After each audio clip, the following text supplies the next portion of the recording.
Everyone knows Chinese people are disgusting. They'll eat any type of animal. They're dirty. These are the words that Catherine Ong, an 11th grader in Florida, had overheard from fellow classmates. Unfortunately, this is not an unusual thing for Asians to experience nowadays. This man came up to me and he said, "Trump says all Asians have coronavirus, you disgusting." Every disease has ever came from China, homie. Everything comes from China. It's disgusting. There has been a rise of hate crimes and racism directed towards Asians since the start of the COVID-19 pandemic. A woman who's Asian says she was punched by another woman in Midtown Manhattan, and she accused her of having the COVID-19 virus. I don't want him under me. Tell him to move. You're still recording? My thought has. How stupid these fucking nasty people should say fucking get back. Asian. What do you want? We want you to keep going. You can't harass her. Hey, Why doesn't she go back to where she came from? Oh my God. No. They have been verbally assaulted as they walk through their own neighborhoods on their way to work or to bring home food for their own families. We gotta touch them all. We gotta touch them all. All of them gotta be touched. Ma'am, they all have to be touched? You sure? Oh. Why are you touching all of them then? You know the coronavirus is going on right now. And this isn't the first time a racial or ethnic group has been discriminated against and blamed for the spread of disease. In the 14th century, the Black Plague swept across Europe.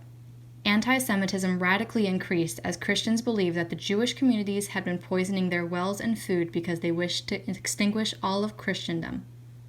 They turned to genocide, throwing Jewish people into fires.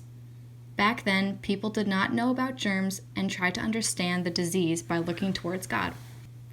Then, there was the syphilis outbreak in the 15th century.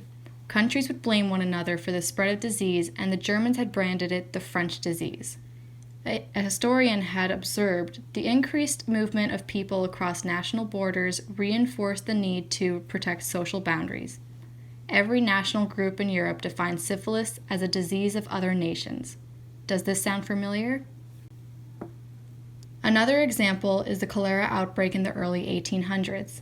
Because it happened coincidentally when Irish immigrants were coming to the United States, they were blamed for the disease and were discriminated against. Even Irish alcohol was avoided and people turned to drinking water, which was ironically the best possible way to get cholera. The AIDS pandemic created the situation where the LGBTQ community was being blamed for the spread of the disease, as it was known to happen more frequently in homosexuals than in heterosexuals.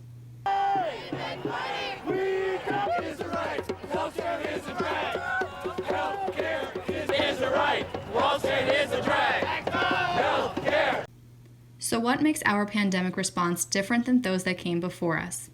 The pattern in the past that led to discrimination was the fact that people didn't understand where the virus came from and how it could be transmitted.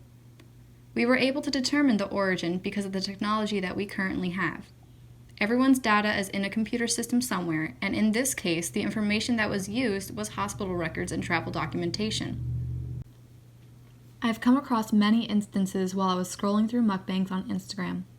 Mukbangs started in Asia and are basically just videos of people recording themselves eating food and sometimes showing how to make them. Looking through the comments section, every mukbanger that happens to be an Asian has received some form of racism. Most comment, COVID-19, or emojis that express their disgust and hatred. Some even mock them, asking them if they are eating bats, cats, or dogs. A few would even go as far to say the generalization like, they are the reason we are in this mess, or they haven't learned from their mistakes on videos of Asians eating seafood. But not all people have contributed to the rise of racism. It is heartwarming to see how people have jumped to the defense of the victims. There has been an overwhelming wave of positivity to combat the negativity and misinformation that the virus has started. Celebrities, politicians, and influencers have all taken a stand and are fighting back against the hatred. To the man who attacked an elderly Chinese woman in front of me today in the parking lot of the food bank, I just have a few things to say to you. Drive up while her back is turned, roll down your window, yell it's your fault at her, and then throw trash out your car window at her? Wow, what a big man. Her back was turned to you. She didn't see you coming. I saw everything. Yes, I'm Asian. And yes, I have coronavirus, but I did not get it from China. I got it in America, in New York City. I don't consider the place where it's from as important as the people who are sick and dying. If I did, I would call this thing the New York virus, but that would be silly, right? When Jeezy and I were in Fashion Week just recently and there were pictures posted, I saw in the comments on other blogs a couple times of like, don't be catching that corona, Jeezy. Or, you know, like, oh, she got that corona that latched him in. Like, and that's so hurtful because there are people that are actually dying from this. We know that misinformation coupled with fear leads to xenophobia, right? And xenophobia is a deep-rooted fear against foreigners. So we just got to do better and know that when it comes to yourself, educate yourself so that you don't give life to fears and misunderstandings. Others have taken the opportunity to spread awareness of the discrimination that is happening, even if it is sadly from their own experiences. What better time to raise that awareness than now with the quarantine keeping everyone at home? There have been a lot of people who just use this fear to justify racism against Asian people and to scapegoat Asian people for their fear of the coronavirus.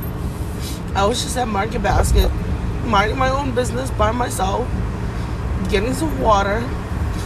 An American guy, white guy, comes up to me. He's like, this is your fault, you fucking chinks. Like, really? So, at Bolsa Grande High School, which has predominantly Vietnamese students, these girls decided to make fun of the Asian community. In a few videos that were, oh my god, disheartening. Really disheartening. A good friend of mine and I went to a restaurant near our house. When we walked through the door, we were met with a very kind of awkward greeting, and I would even say cautious. And we were walked past that main dining hall, and we were sat at a pretty much a closed off, separated section from the restaurant that really didn't make any sense why we're being sat there. And that's when it clicked to me. I said, oh my gosh, I think we're being quarantined. And to validate my hypothesis about this, and about 8 minutes later, there was another table that got sat in that section, and it's only our two tables. It was two women of Asian descent.